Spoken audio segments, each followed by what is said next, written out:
नमस्कार। सब राम भक्तों को राम राम। आज उत्तरकांड के अंत में तुलसी संस्कृत के श्लोक कहकर रामचरितमानस की समाप्ति की तरफ बढ़ते हैं।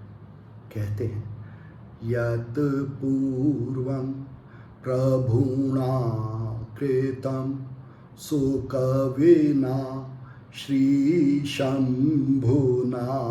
दुर्गमं श्रीमद् राम पदाब्ज भगतिं अनिशं प्राप्तये तु रामायणं मत्वा तद् रघुनाथ नाम निरतं स्वन्तः तम शान्तये भाषाबद्धम् इदं चकार तुलसी दास्तथा मानसम्। तुलसी कहते हैं कि भगवान शंकर ने इस दुर्गम ग्रंथ रामचरितमानस की रचना की, और रचना क्यों की? राम की भक्ति को प्राप्त करने के लिए। रामायण की रचना शिव ने राम की भक्ति को प्राप्त करने के लिए की, और राम के नाम में निरत होने से, राम के नाम से राम को जानने से जो मैं रूपी अंधकार है, स्वरूपी अंधकार है, जो मेरा अहंकार रूपी अंधकार है, वो शांत हो जाता है। और जब इस कथा को, रामचरितमानस को उन्होंने भाषाबद्ध किया, तो उन्होंने भाषाबद्ध इसको अपने मन में जो जो विकार उत्पन्न होते हैं, मानसिक विकार उत्पन्न होते हैं, उन विकारों से मुक्ति के लिए और शांति प्राप्त करने के लिए किया।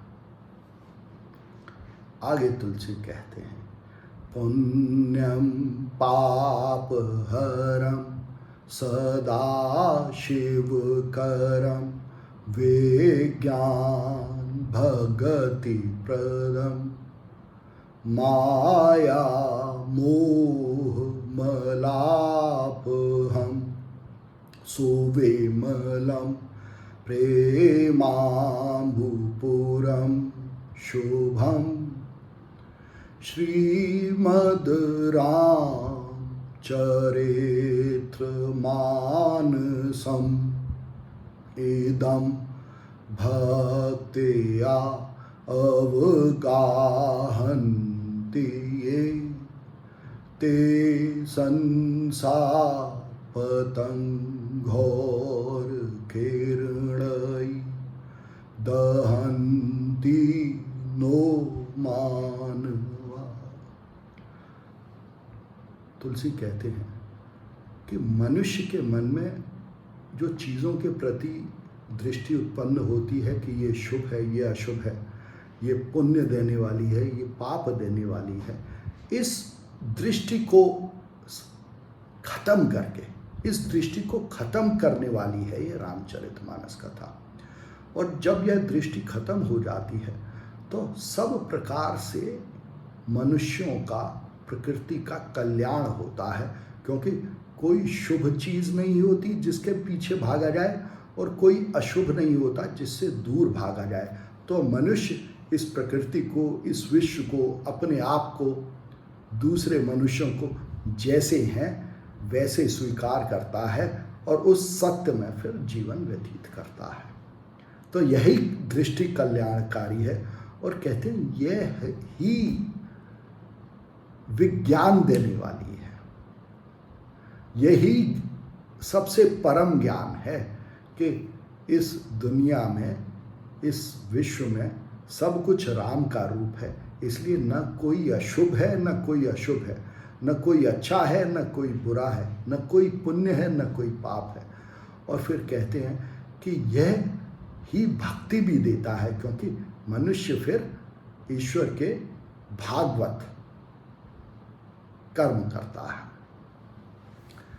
और कहते हैं कि यह कथा माया से जो मोह उत्पन्न होता है उसको खत्म करती है। कैसे? माया क्या कहा तुलसी ने कहा माया मतलब मैं और तू, जब हम अपने आप को दूसरों से अलग देखते हैं, यह माया है। और इस माया से मोह रूपी अज्ञान उत्पन्न होता है कि मैं कौन हूँ और यह विश्व कौन है।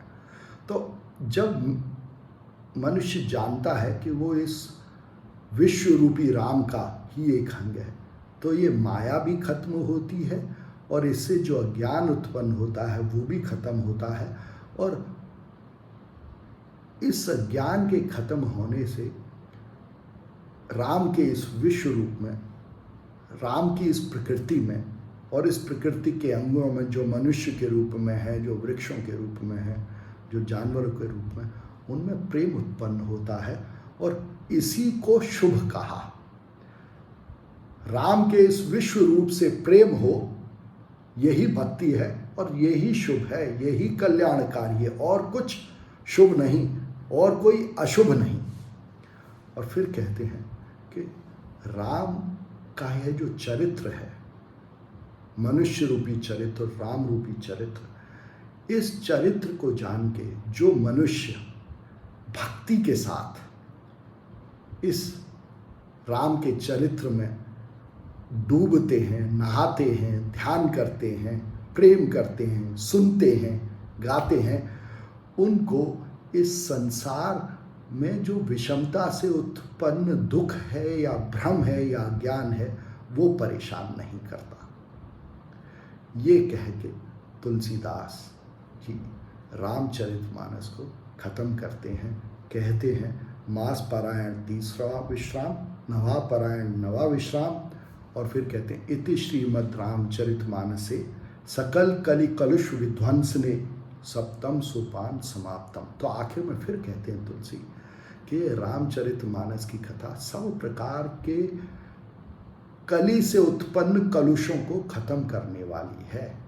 मतलब कि भूत काल में रहने से जो कलुष उत्पन्न होते हैं और भविष्य की चिंता से जो कलुष उत्पन्न होते हैं, उनको राम कथा समाप्त कर देती है, जिससे कि हम आज अब अकल में रह सकें और जीवन सुखपूर्वक व्यतीत कर सकें। तो ये राम कथा हर मनुष्य को कैसे जीवन जीना है, अपने मानसिक रोगों या विकारों से मुक्ति पाकर, वो सिखाती है। आइए हम भी ऐसा ही जीवन व्यतीत कर सकें, यही आशा है, यही प्रार्थना है। बहुत बहुत धन्यवाद।